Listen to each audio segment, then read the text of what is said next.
थोड़ा कड़वी बात लगेगी, आंतरिक भजन है नहीं, आंतरिक हमारी अध्यात्म में गति नहीं है, और शास्त्र पढ़ के बाह्य बुद्धि से उसका अर्थ बोल रहे हैं, तो कैसे समझ में आएगा?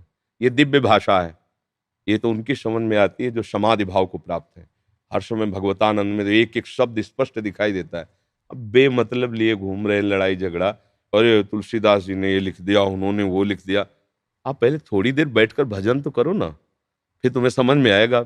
हमने सुना था कि जिस समय ये रामायण का रोल करवाया जा रहा था, तो रामानंद सागर ने सबको निषेध किया था, कोई भी शास्त्र विरुद्ध आचरण नहीं करेगा, कोई भी गंदा भोजन नहीं करेगा, कोई भी ये सब।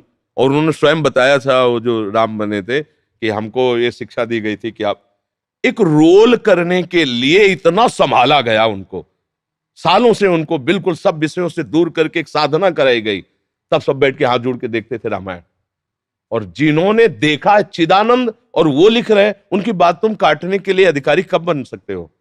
मूर्खता, केवल मूर्खता। कोई भी शास्त्र में बात गलत नहीं है, उसको समझने के लिए हम आपको नियम दें, उनका आप 1 साल पालन करो, और फिर हमारे पास बैठो, वो सूत्र बोलेंगे, अगर आप हाँ न कह देना तो हमें बता देना, क्योंकि बुद्धि पवित्र होनी चाहिए यार। शराब पी के तुम शास्त्र की व्याख्या निकाल पाओगे? व्यभिचार कर, मान लो बड़े पदों में हो, तो इससे तुम उस जगह पद हो जहां प्राकृतिक राज्य है, और ये भागवतिक राज्य है। अध्यात्म राज्य के विषय को तुम प्राकृतिक राज्य के राजा होकर नहीं समझ सकते, उसके लिए प्राकृतिक राज्य का अभिमान छोड़ना होगा। और दैन्य देखो, जितने भी भगवत भक्ति उनके चरित्रों को पढ़ के देखो, आज सब क्या है, बोले हम शास्त्र अरे जब तुम बच्चे हो, अभी जानते ही नहीं हो, बच्चे क्या फाड़ नहीं सकते, तो बच्चे ही हो, हमारी दृष्टि में तुम क्या हो? मतलब हमें गाली दो, मारो दो, तो क्या हमारा बिगड़ जाएगा? इस शरीर तक ही तुम्हारी पहुंच, हमारी तक तुम्हारी कभी जीवन में पहुंच नहीं हो सकती। इसको काट सकते हो, इसको मार सकते हो, ये मरने लायक है इसलिए मरेगा, तुम मेरे को छू नहीं सकते, तुम्हारे में सामर्थ्य नहीं। ऐसे ही शास्त्र के पन्ने फाड़ सकते हो, क्योंकि फटने वाले हैं, विनाशी, उसमें जो शब्द लिखा है उस पर तुम्हारी पहुंच ही नहीं है। इसीलिए सारे लड़ाई झगड़े सब। आज जो है ना, अपने आचरण नहीं सुधारा जाता, महापुरुषों को गालियां दी जाती है। अपने आचरण सुधार के देखो, फिर जब ऊंचाई पर पहुंचोगे तो आप उनके चरणों में झुक जाओगे कि उनका जीवन कैसा था। महापुरुषों गए हो ऐसे लिख दे, जिनके हृदय में भगवान विराजमान है, वहां राग द्वेष नहीं होता, छोटा बड़ा नहीं होता। वो जो लिख रहे हैं उसको बात समझो। अगर समझ में नहीं आई तो बस इसी में झगड़ते हैं, जाति पक्ष में झगड़ते हैं, संप्रदाय पर। एक ईश्वर का पूजने वाला दूसरे ईश्वर का खंडन कर रहा है, ये क्या है? मूर्खता ही तो है। अरे एक ही है, उसके नाम अनेक है, उसके रूप अनेक है, उसकी सेवा पूजा करके बात जान जाओगे। झगड़ा करने से, झगड़ा करना तो अज्ञान है, और अज्ञानी कुछ भी कर सकता है। इसलिए अब कलयुग बढ़ेगा ना, तो ऐसे ही बढ़ेगा, कोई सत्य की बात मानना नहीं चाहेगा।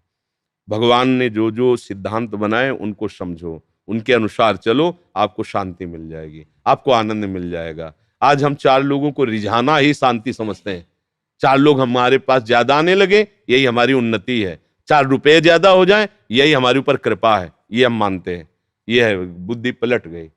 बात यह है कि भगवान मिल जाए तो कृपा, शास्त्र की बात के अनुसार हमारा आचरण हो तो कृपा, हम काम क्रोध पर विजय प्राप्त करें तो कृपा। अब ये बातें कहाँ समझने में आती हैं? जैसे हम आपसे कहें कि आप विचार करो, आप तो आप अपने विचार से नहीं, हमारी ताकत से बोलोगे, आपको लगेगा हाँ ठीक है, क्योंकि पवित्र वातावरण, पवित्र दर्शन और पवित्र संकल्प, तो आप उसको अपवित्र संकल्प से कहीं जान पाओगे? अरे धनुर्विद्या सीखने के लिए भी तपस्या करनी पड़ती थी, ये संकल्प से अस्त्र से। आप ये पराविद्या, इसको तुम गंदे आचरण करके जान जाओगे, गंदे आचरण करके तुम इसको, इसके शब्दों को जान जाओगे। फिर तो ब्रह्म ऋषियों का तपस्या करना, जीवन ऐसे सब भगवान में पूरा झोंक दिया जीवन, तब जान पाए। और तुम व्यभिचार कर रहे हो, गंदे आचरण का, तुम उनकी बात जान जाओगे, फिर कैसी?